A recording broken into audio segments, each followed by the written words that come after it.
noite a todos. O tema de hoje é comentário negativo e prejuízo. Meu nome é Vitor, eu vou fazer uma parte dessa apresentação de hoje e a Clarice vai fazer a segunda parte. Para desenvolver esse material, a gente usou como referência o Evangelho segundo o Espiritismo. Eu vou falar o capítulo 9, que ele fala sobre bem-aventurados os mansos e os pacíficos, e a Clarice vai falar o capítulo 10, bem-aventurados os que são misericordiosos. Também a gente usou como referência o Livro dos Espíritos de Allan Kardec, o capítulo 11, que fala sobre leis de justiça, de amor e de caridade. Para desenvolver o capítulo 9, ele começa com injúrias e violências. E ele coloca 3 passagens que Jesus usou no Sermão da Montanha. Lá, no Sermão da Montanha, tem as boas aventuranças. Para quem não conhece, é um código de conduta moral. E ele diz que se a gente seguir esse código de conduta moral, a gente vai buscar a felicidade que a gente quer. Bonito isso. E a gente precisa conhecer um pouquinho dele para desenvolver essa obra. E ele é como se fosse uma receitinha. Ele fala que são indicações com consequências. E se a gente entender quais são essas indicações, a gente vai saber o que a gente vai desfrutar no futuro. E aí, para começar esse capítulo 9, ele fala o seguinte, nessa boa-aventurança. Jesus disse para aqueles que escutavam: aprendam o que foi dito aos antigos. Não matem, e todo aquele que matar merecerá ser condenado pelo julgamento. Ele continua. Porém, eu digo que todo aquele que enfurecer contra o seu irmão merecerá ser condenado pelo julgamento. E ele continua aqui. Aquele que disser raca é uma expressão de desprezo, algo inútil, desprezível, a gente despreza alguém. Ele fala: seu irmão merecerá ser condenado pelo conselho. E aí ele comenta: e aquele que disser és louco merecerá ser condenado ao fogo do inferno. Então ele colocou matar, enfurecer e desprezar o seu irmão. E isso, ou você vai ser condenado pelo julgamento, ou pelo conselho. Mas se você xingar, usar um comentário negativo, uma ofensa, você vai ser condenado pelo fogo do inferno. É pesada a forma que ele coloca. Olha, para mim, quando eu li isso daí, eu pensei: caramba, xingar é tão fácil, né? A gente geralmente está num trânsito, com uma desavença com alguém, qualquer coisa, um palavrão sai muito fácil. E ele coloca um peso enorme nisso. Por que será? Ele comenta que uma palavra ofensiva expressa um sentimento contrário à lei do amor e da caridade. E o pior, ela alimenta o rancor e o ódio. Então, quando a gente ofende alguém, a gente gera uma violência verbal, a gente tem um contra a lei do amor e da caridade. É engraçado isso, parece que não é nada, mas é muito pesado quando Jesus colocou no Sermão da Montanha. Ele fala que é um insulto à bondade e a fraternidade que a gente tem com o nosso irmão. Ele comenta que, depois da unidade com Deus, ser caridoso e bondoso por irmão deveria ser a primeira lei de todo cristão. Então, quando a gente age com uma violência verbal, um xingamento, cara, a gente está cometendo um grande pecado. É muito feio isso. E quando a gente está falando de violência, a gente lembra que a gente vive num mundo de predominância de mal. O planeta que a gente vive, ele é considerado, por causa disso, de provas e expiações. Tem muita brutalidade, tem muitas guerras, um querendo tirar vantagem do outro, tem as corrupções. Além disso, tem a ofensa verbal, que também é um modo de violência. E a gente, como cristão, vem agredindo a humanidade há muitos e muitos anos. Quando a gente estuda o que foi nas cruzadas, as notícias de São Bartolomeu, a Inquisição, a gente percebe o quão grave os cristãos foram com os outros. Sempre querendo impor alguma coisa do mais forte para o mais fraco. Então sempre foi assim, sempre foi colocando a violência em primeiro lugar. E o Haroldo, numa das palestras deles, ele comenta o seguinte: que a violência ela é a forma mais rápida de resolver um problema, porém mal e por pouco tempo. É verdade, quando a gente briga com alguém, a gente toca com alguém, a gente espera que essa violência retorne. Você vê uma guerra, por exemplo, um país devasta o outro. Mas quando aquele país se reconstruir, ele vai tentar buscar o que ele perdeu. Violência gerando violência. Aí você fala, puxa vida, mas Deus Todo-Poderoso, como pode deixar que uma violência, que tanta maldade aconteça no mundo? Eu estava pensando, caramba, por que será isso, né? Não podia acabar, simplesmente falar, não quero, não vou acabar com a violência. Ele poderia, mas qual que é o aprendizado nosso? A gente precisa sentir na pele, a gente precisa sentir o que é o certo e o que é o errado. Eu sou branquinho, olho claro, nunca sofri um preconceito na vida. Você luta com um negro, com uma mulher, se ela já não sofreu algum tipo de violência. Provavelmente ela vai falar que sim. Mas se me colocar no lugar dela, essa pessoa, eu nunca vou sentir o que ela sentiu. Vou ter uma ideia pequena. Mas quando a gente sente na pele o sofrimento, a violência, tudo isso, a gente começa a dar valor para isso. A gente começa a entender o quão grave é uma violência. Pode ser agressiva, pode ser verbal, um monte delas. E Jesus, ele diz que ele condena qualquer tipo de violência. Ele não tolera. E ele fala, não julguem para não serem julgados. Aí você vai falar um pouquinho sobre isso também. Então, existem várias maneiras. A Joana, nos vídeos dela, que a gente estava assistindo, ela fala que um dos maiores problemas da humanidade hoje é o imediatismo. A gente quer tudo para ontem. Tudo. É no trabalho, é na faculdade, é na nossa vida. Não sou um celular novo, a gente já quer comprar. Saiu uma série na Netflix, a gente tá louco para assistir. E no final de semana a gente assiste ela inteira. Vai demorar um ano para lançar a próxima temporada. A gente não curte o meio do caminho. A gente já quer saber o resultado final daquilo. Por causa desse imediatismo, quando a gente está enfrentando algum problema, a violência é a forma mais rápida que a gente usa para resolver. Está provado isso já. Complicado. E a gente tem que tomar cuidado, porque nas ruas, onde a gente está exposto, a gente é doce das pessoas, a gente é afável, a gente é cortês. Só que existe um problema com relação a isso. Quando a gente volta para casa, em casa a gente não tem paciência com o nosso irmão, a gente não tem paciência com nossos pais, com nossos companheiros, com nossa esposa, com nossos filhos. Quantas vezes a gente chega em casa e a mãe morreu com fome, não, mãe, tem alguma coisa para comer? Eu falei, você não vai fazer boa noite para mim? Algo sutil. De repente, só pensava em mim, eu não pensava no próximo. Alguma palavra, por mais simples que seja, podia magoar a pessoa que eu mais amava naquela época. Ainda amo, né? E a gente vai vendo tudo isso. É possível mudar? Está errado? Está errado. É possível mudar? Sim. Demora. Tem que trabalhar muito, duro. Tem que se policiar, orar e vigiar o tempo todo, para a gente conseguir entender aonde a gente erra. E Jesus fala dos mandamentos. Ele fala amar a Deus, amar o próximo, amar a si mesmo. Quando a gente compreender o que é isso, o que é amar o próximo, a gente vai entender quais são os nossos erros, aonde a gente erra. A gente compreendendo isso, a gente vai saber como mudar, o que mudar. E a gente, aos poucos e aos poucos, porque ainda leva tempo, não é fácil, a gente muda a psicosfera ao nosso redor, ao nosso mundo. A gente mudando o nosso mundo dentro de casa, no trabalho, no centro, vai gerando uma positividade no mundo. E tudo vai melhorando, melhorando. E aos poucos a gente vai melhorando também. Nesse capítulo sobre Judas e violência tem mais dois tópicos, duas passagens. Ele fala, bem-aventurados os mansos, porque eles herdarão a terra. Bem-aventurados pacíficos, porque serão chamados filhos de Deus. É Mateus capítulo 5, versículo 4 e versículo 9. Eu falei, caramba, herdarão a terra? Sim, o que ele quer dizer com isso? É interessante que ele comenta o seguinte.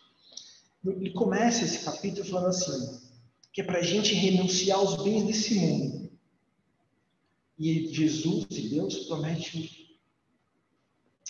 Ele promete os bens dos céus, se a gente fizer isso. Não é para sair vendendo tudo, doando tudo, não. Ele só fala que para a gente dar mais valor aos bens dos céus e da terra, do que a terra. a gente tem a lei do progresso. A gente busca progredir. A gente trabalha, a gente estuda, a gente vai conquistando as nossas coisas. Mas o verdadeiro valor tem que ser os bens dos céus.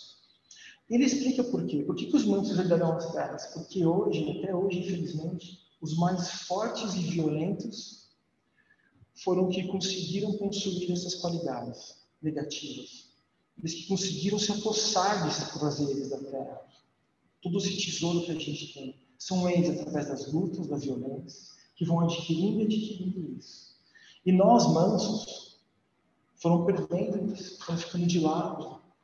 E Jesus fala, por causa disso, porque tiver alguém tirando vantagem sobre vocês, eu ofereço as terras. O que ele quer dizer com isso? Hoje a gente vive num planeta de provas e expiações. E com o tempo, a gente vai passar a ser um planeta de regeneração.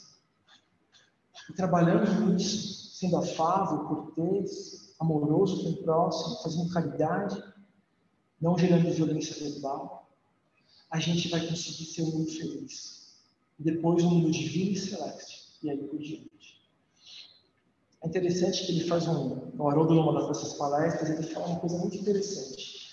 Tem uma passagem que ele conta sobre uma história do Gandhi, Mahatma Gandhi, indiano. E ele fala o seguinte, na época que na Índia, estava passando pela independência dela. E Gandhi estava passeando pelas ruas, e de repente um soldado vem em direção dele e se deu um golpe. Gandhi caiu no chão, se levantou, ele não esboçou nenhuma reação. Aí o soldado ameaçou, porque violência gera violência. Foi lá e mais um golpe, Gandhi caiu no chão de novo. Gandhi se levanta, não esboça nenhuma reação. E aí o soldado fica inquieto. Como assim? O cara não vai se revidar? Não vai me agredir? Aí ele virou para Gandhi, o soldado virou para Gandhi e falou assim, Gandhi não, ele falou assim, quem te ensinou a ser tão covarde? Aí ele aponta assim, foi esse homem que está no crucifixo no seu peito. Gandhi, nesse momento, conseguiu acabar com a violência sem tirar a violência. A gente precisa de um exemplo como esse, para quando nas adversidades da vida, a gente enxergar essas dificuldades que a gente enfrenta, mesmo que a culpa não for nossa, a culpa for do nosso irmão, a gente abaixar a cabeça, sem nenhuma reação, e seguir em frente. Mas não é só isso. A gente tem que aprender a perdoar, a não julgar, a ter misericórdia com o próximo. E é isso que a Clarice fala para a gente agora. Obrigada, Vitor. Boa noite a todos. Sejam bem-vindos. Então, vamos agora seguir para o Evangelho, continuando no Evangelho, agora no capítulo 10, que fala: bem-aventurados os que são misericordiosos. Então, vamos analisar essa passagem, esse título que vocês podem ver. Não julgues para não serem julgado, aquele que não tiver pecado, que atire a primeira pedra. Bom, se vocês forem lá no Evangelho, vocês vão ver que diz o seguinte. Olha o que ele nos mostra. Está em Mateus, capítulo 7, versículos 1 e 2. Não julgues para que não seja julgado, pois será julgado conforme tiveres julgado os outros, e será medido pela mesma medida com que mediste os outros. Então, o que isso nos mostra? Que quando a gente julga o outro, a gente acaba sendo julgado pela mesma medida. E a gente fazendo uma análise disso, né, nós que somos aqui espíritos encarnados, vivendo mais uma encarnação, somos espíritos de pelo menos 7.000 anos, com tantas experiências passadas, essa mais uma que nós buscamos a nossa elevação espiritual. E sabemos que, infelizmente, nós julgamos. E sabemos que quando nós julgamos o próximo, não é bom para a gente e nem para o próximo. Então tá, Clarice, eu pensei aqui, eu tenho julgado, eu tenho feito comentários negativos, eu estou buscando a mudança. Como é que a gente pode mudar? Perfeito, gente, esse é o primeiro passo. A gente ter a consciência de que a gente está julgando. E aí, tendo essa consciência, querendo agir diferente, tem algumas coisas que a gente já pode começar a fazer. Como, por exemplo, esforço de mudar. E aí temos o quê? A disciplina para a mudança, a força de vontade para querer fazer diferente, para a gente ser melhor do que a gente foi ontem. O que mais? O estudo da doutrina, pegar o Evangelho, fazer uma leitura, o Livro dos Espíritos, o Evangelho no lar, tudo isso vai nos inspirar para a mudança. E aí, aquela máxima do Espiritismo, como o Vitor falou, orai e vigiai. Então, a gente vai orar, fazendo o nosso estudo, vindo na casa, fazendo o Evangelho no lar, e aí também vigiando os nossos pensamentos, as nossas atitudes, para a gente poder buscar essa mudança. Então, estaremos fazendo a nossa reforma íntima, que é o que a gente mais precisa, o que a gente mais busca, a reforma íntima e a elevação espiritual. Tudo bem, então seguindo aqui, como vocês podem ver nessa figura, eu vou contar uma história para vocês que eu penso que todos aqui já conhecem, mas vale a pena a gente ver por uma outra perspectiva muito interessante que eu vou trazer para vocês. Então, lá na época de Jesus estava numa praça, né, passando seus ensinamentos morais para a população daquela época. Ele estava escrevendo no chão, na terra, quando de repente chegaram os fariseus e os escribas e trouxeram uma mulher que havia sido pega em adultério. E aí, eles eram acusadores e queriam, né, a condenação dessa mulher. Então, o que aconteceu? Eles chegaram para Jesus e falaram: mestre, essa mulher acaba de ser surpreendida em adultério. Moisés nos ordena na lei apedrejar as adúlteras. Qual é o vosso sentimento sobre isso? Para vocês entenderem, eles diziam isso tentando Jesus. Eles queriam ter alguma coisa do que acusá-lo, né? Então, Jesus continuou a escrever no chão e ficou em silêncio. Então, agora, esse é o momento que eu quero que a gente preste atenção e a gente analise sobre uma outra perspectiva. Tá? Jesus ficou em silêncio e aí, em uma de suas palestras, Haroldo Dutra fala que esse momento, né, do silêncio de Jesus foi a maior lição dessa passagem. Por quê? Haroldo falou o seguinte: o que nós temos a ver com a intimidade do outro? O profundo respeito de Jesus pelo livre-arbítrio daquela mulher, pela intimidade dela. Ele até brincou, falou: se fosse comigo, eu perguntava, mas foi com quem? Que horas? Como é que foi? Eu não estou sabendo disso não, conta melhor essa história. Porque a gente quer saber. Só que olha o que Jesus fez, o nosso mestre. Ficou em silêncio.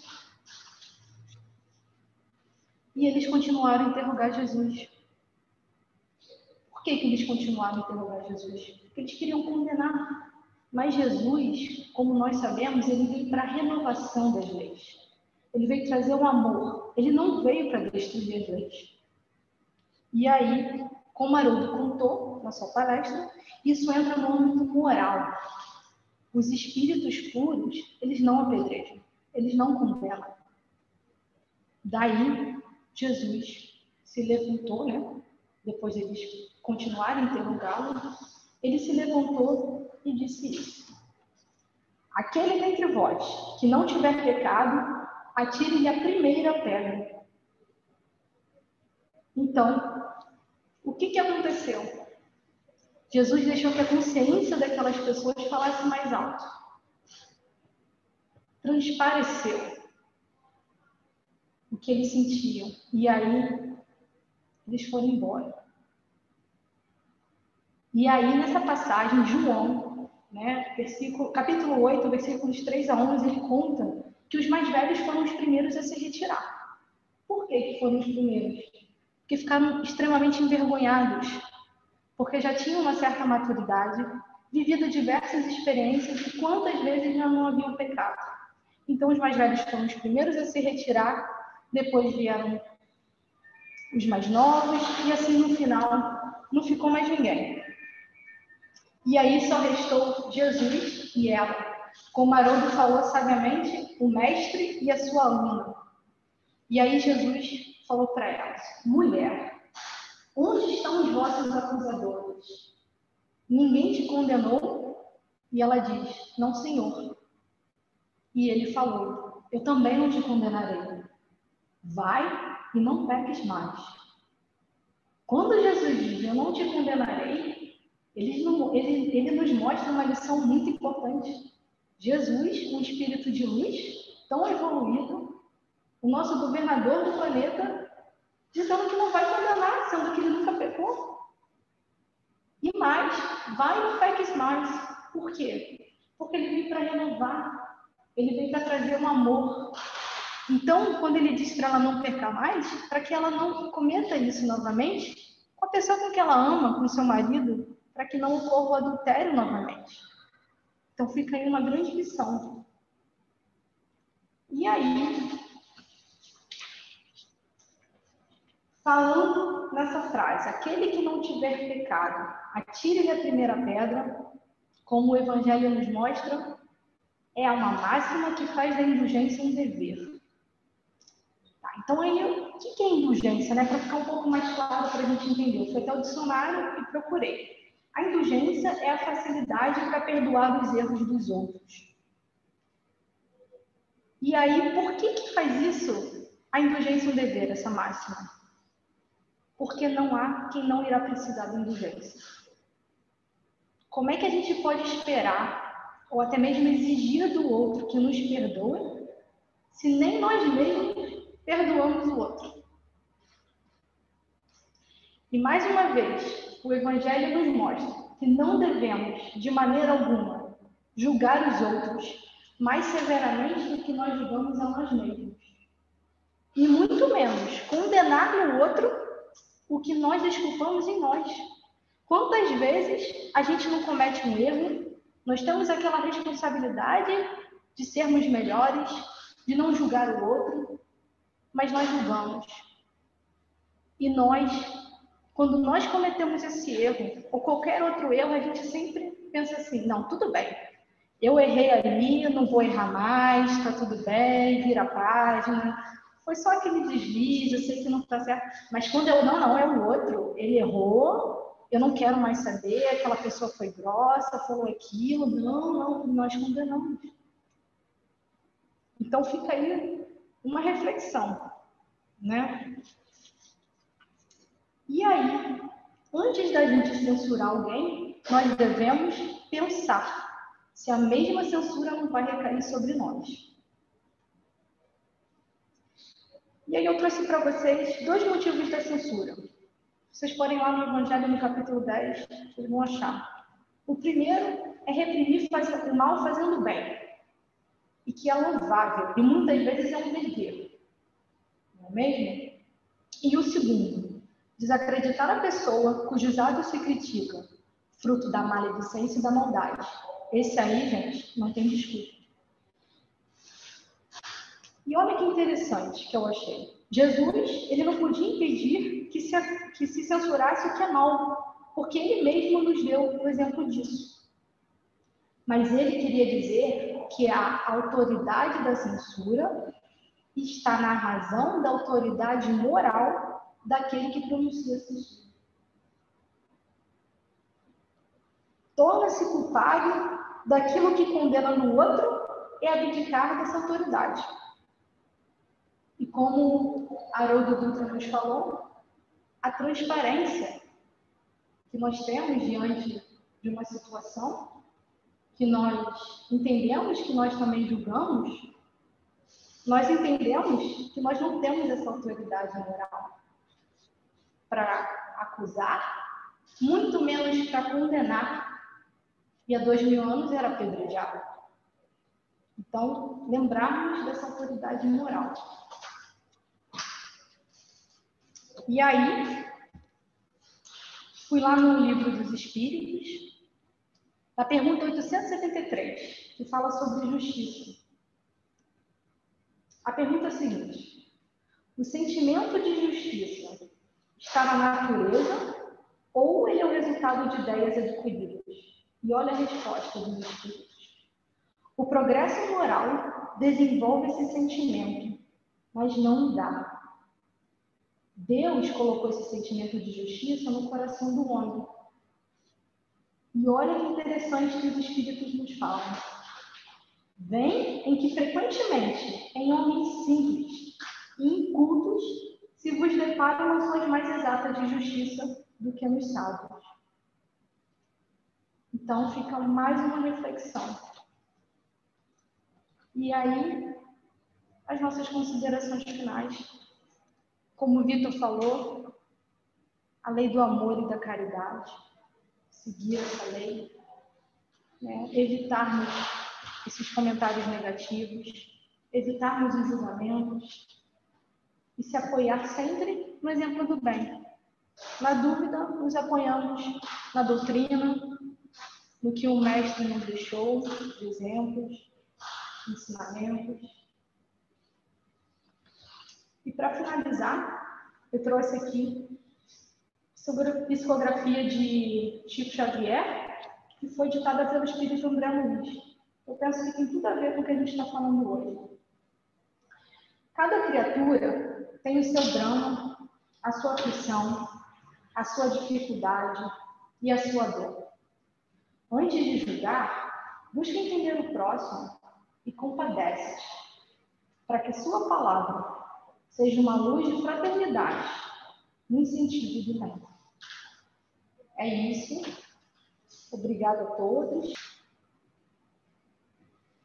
Agora já envolvidos pelas vibrações de amor, da espiritualidade amiga que se faz presente aqui na noite de hoje. Vamos juntos elevando o nosso pensamento a Deus e a Jesus, agradecendo pela vida, agradecendo pela oportunidade do trabalho do bem nessa casa, agradecendo aos mentores da casa pelo amparo, pelo amor. Agradecemos aos nossos mentores individuais por estarem com a gente nesse momento, nos dando força para seguirmos em frente. Agradecemos também aos espíritos que habitam nesta terra, que nos recebem com tanto carinho, tanto amor. Pedimos pela água frutificada, que recebamos os fluidos físicos e químicos necessários para a nossa reforma íntima. E pedimos, Pai, por aqueles irmãos que nesse momento delicado de pandemia, que passam por dificuldades, que se sentem sozinhos, desamparados, que recebam da espiritualidade que se faz presente nessa casa todo o amor e toda a paz em seus corações. Pedimos por aqueles que estão nos presídios, nos hospitais, nos orfanatos, nas casas de repouso, que todos esses irmãos sejam abraçados pela espiritualidade de hoje. Agradecemos pela noite de hoje e pedimos que a espiritualidade nos acompanhe até as nossas casas, em segurança, e que possamos utilizar o estudo da noite de hoje, a nossa semana com as nossas famílias, com os nossos amigos, com os nossos colegas. Que tenhamos uma semana abençoada. Que assim seja. Graças a Deus.